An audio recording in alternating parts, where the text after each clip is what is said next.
Hello everyone, and welcome. Today, we are diving into the ultimate starting point for your IT journey, Linux for Beginners 2026. If you are a complete beginner in IT, a student, or someone aiming for high-paying jobs in cloud, DevOps, or cybersecurity, you are in the exact right place. This video is your launchpad. Because here is the reality: in 2026, Linux is no longer an optional skill. It is the absolute foundation of modern enterprise IT infrastructure.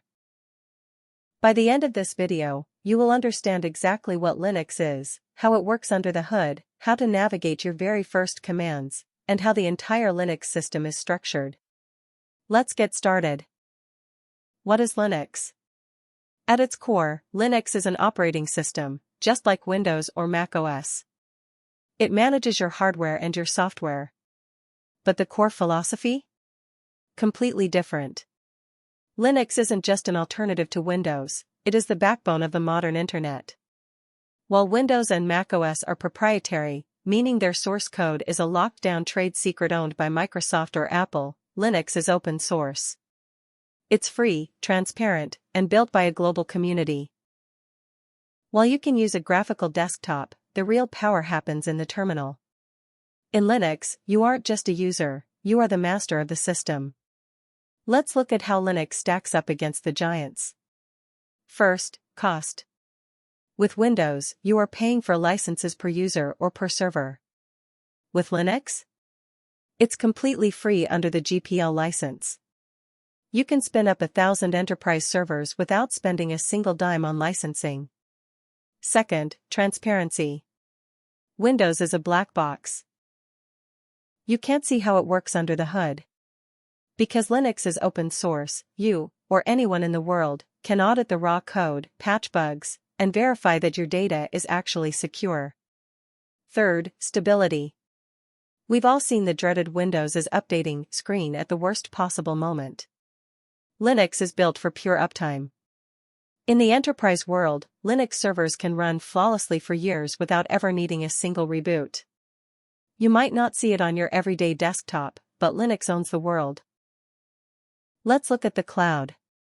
Over 90% of the world's cloud infrastructure, including AWS, Azure, and Google Cloud, runs entirely on Linux. Why? Because it's lightweight, incredibly secure, and scales perfectly. If the internet exists today, it's because Linux is holding it up. Then there's cybersecurity. In this field, Linux isn't just a choice, it's the industry standard. Professional tools like Kali Linux are the foundation for penetration testing and digital forensics. The cold reality is this: if you can't navigate a bash shell, you cannot hack. Period. Want more proof? 100% of the world's top 500 supercomputers run on Linux. Whether it's NASA calculating rocket trajectories or medical labs sequencing DNA, they all trust Linux for the heaviest workloads on Earth. It's also in your pocket, your home, and the future. From the brain inside a Tesla to smart IoT devices, and even the Mars rover, Linux powers it all. It is the most versatile software ever created. So here is the expanded simple truth.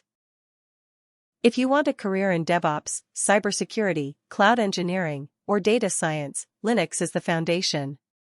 Remember this pro tip: Windows is for users, Linux is for creators. Learning Linux shifts you from someone who simply consumes technology to someone who manages the infrastructure of the world. Why Linux is important? Let me be completely honest with you: most beginners fail in IT because they try to skip learning Linux. They jump straight into advanced concepts without a foundation. But true professionals use Linux every single day for server management, cloud computing, DevOps orchestration tools like Docker and Kubernetes, and advanced cybersecurity operations. Without Linux, it is impossible to understand how enterprise IT systems actually communicate. How Linux works. To master it, you need to understand how it works. Linux has three main components. First, you have the hardware, your physical CPU, RAM, and disk storage. Second is the kernel, which acts as the absolute brain of Linux. The kernel controls everything: It manages memory, allocates processes, and communicates directly with the hardware. Third is the shell, which is your terminal. This is the command line interface where you type your commands. The workflow looks like this. You, the user, type a command into the shell. The shell passes it to the kernel tells the hardware what to do, and the system hands the result back to you. When you type a command, Linux executes it flawlessly, step by step. Now, let's get practical. Let's open up the terminal. The Linux server I am currently logged into is running Oracle Linux Server, which is a powerful, enterprise-grade member of the Linux operating system family. Our very first command is ls. This stands for list. When you type ls, it shows you all the files and folders inside your current directory. To know your exact current location in the system, type pwd, which stands for Print Working Directory. As you can see on my screen, we are currently in the /root directory. Next, let's move around.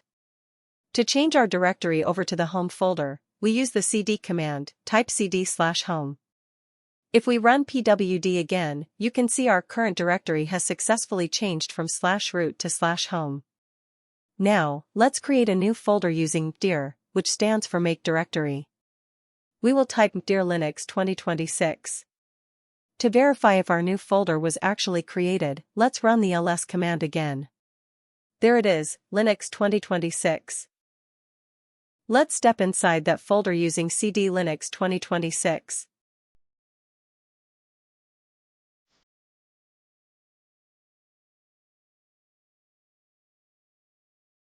Now, let's create a blank file using the touch command. Type touchfile.txt. Running ls confirms our empty file is ready to go.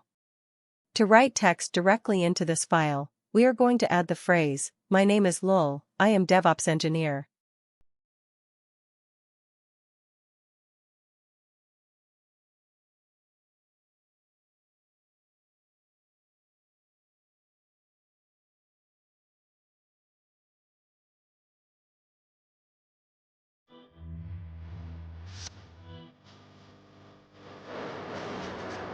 Now, how do we read what's inside?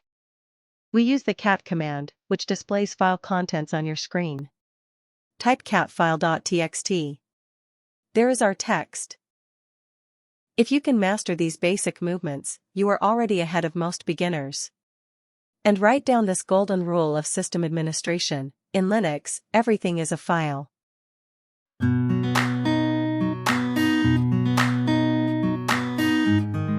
Now it's your turn.